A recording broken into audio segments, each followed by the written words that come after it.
Hey everybody, it's Charmel. Welcome back to my channel. Today we're going to be talking about dating. I'm going to be telling you guys all the things I learned while dating in my 20s. I'm currently 29 and I've definitely had an interesting dating experience over the past 10 years. In general, I was never really like the relationship girl. I was definitely a dater, so I would date guys, but I wasn't in any real long-term relationships throughout my 20s. And if we're being completely honest, I was definitely the one who constantly found herself in a situationship. I'm currently seeing someone. We've been dating, well, we're in a relationship. We've been in a relationship now a little over a year, and I feel like this is like the first real dating experience that's been like, wow, this was easy. While my dating throughout the last years have been kind of up and down, I definitely feel like they were necessary, and because of all the things and all the lessons that I learned, it definitely made my current relationship really easy. So my first talking point is do not date to fill a void, okay? Do not date to fill a void. I can definitely say I used to do this a lot and I wasn't even aware of it at the time. Like, now looking back in hindsight, I'm like, oh my god, like that's why that situation wasn't working, because I was running from other areas in my life. What ends up happening is that unknowingly bring them to your dating situations, and then if you are looking for something more serious and you're wondering why my relationships don't last or why do I keep running into these same issues, it's because that you haven't addressed the other issues that are going on in your life.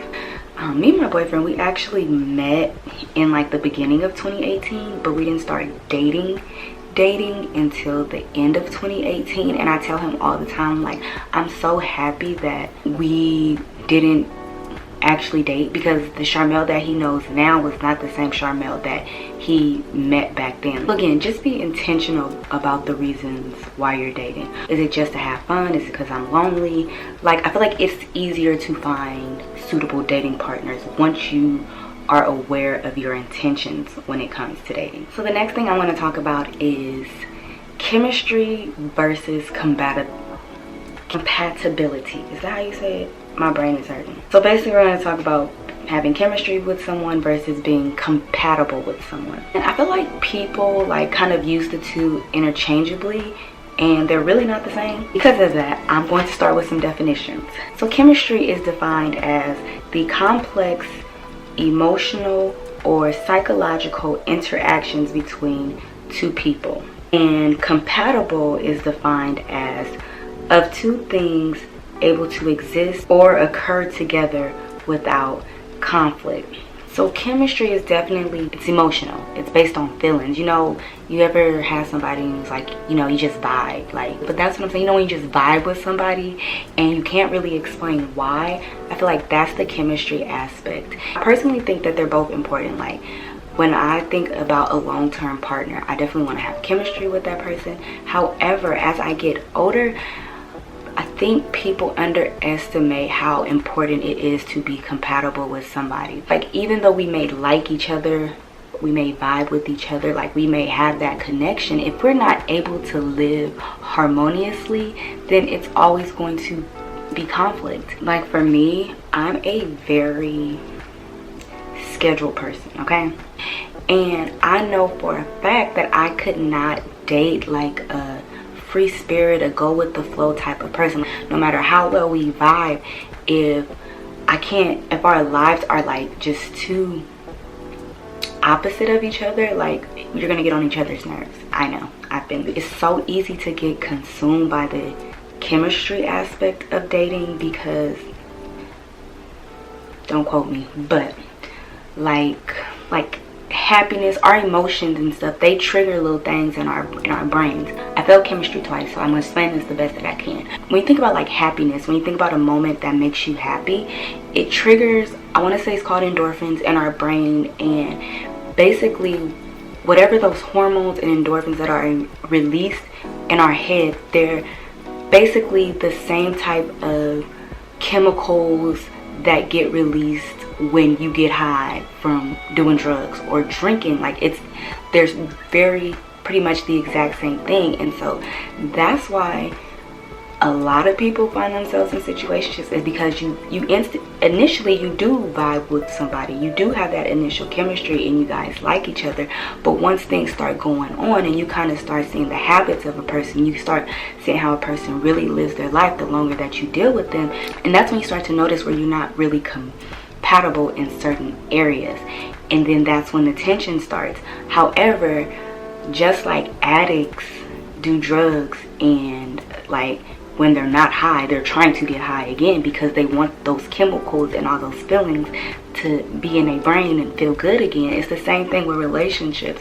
We know we don't really work well together, but you know, when we first started dating, like the vibe was so good that it's like, I'm gonna stick around because I really want that back, even though we're arguing day after day after day.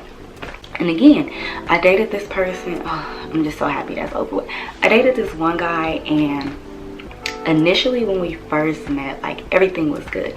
So he had a big personality. He was very outgoing. He was definitely an extrovert, and he was very charming. And I wouldn't describe myself as an introvert, but I'm definitely reserved. Like if you see me outside in real life in that setting, I'm not going to be the loudest. I'm definitely going to be the one just kind of sitting back, chilling, observing. And I feel like because we were so opposite initially, like when we first met, we used to have just a good conversation, and you know, for the most part we would get along really well. Eventually good conversations would, you know, start to turn into healthy debates, and then healthy debates will start to turn into real debates, and then real debates will start to turn into arguments, and before you know it, I feel like we were at each other's head all the time. And there were other issues. I could have story times for days on this person, and there were other issues that came up, but like after a while, although we initially got along, I was like, we are not compatible. Like we don't think the same, we don't view life the same, we don't want to live our lives the same, and this isn't gonna work. And so the last thing I want to say is that money does not equal generosity. So y'all bear with me, I'm gonna try to break this down as good as I can. So first, let me say this as a disclaimer. I am not advocating for anyone to settle. I'm not advocating for anyone to date down. I'm not advocating for anyone to date a bum. This is not what I'm saying. But a lot of the times as women, we're so focused on the money. If a man has money, that doesn't even make him generous. Generous is a actual quality of somebody. So you have a lot of people with money, but just because they have money doesn't mean that they're going to share it with you. So we a lot of times look at men for what they have and not for what they can provide. Like that's different. It's men out here who drive nice cars, have good jobs, and these are all great qualities again. But just because they have those things does not mean that they are going to share them with you. So when you're dating, yes, have somebody that's stable, who's doing well, like someone, you definitely want to have your equal or someone better, but make sure that they have actual provider qualities. So another example, I dated this one guy. He wasn't rich or nothing, but he was doing really well for himself. Like he had all of his business in order. I was like 25 and he was in his 30s at the time, and so I just felt like I was just like so in awe, like okay, like let me stick around because he has all of these good things going for himself. He was doing really well for himself. However, the quality of my life was no different with or without him. And my boyfriend now, he's not rich. You know, we are about even. However, like when I tell you guys, I've never been courted like this ever in my life. From the beginning, he was so intentional about just like the courting phase, and like I'm doing all of this because like I want you to know that if you date me, if we're together, like you're good.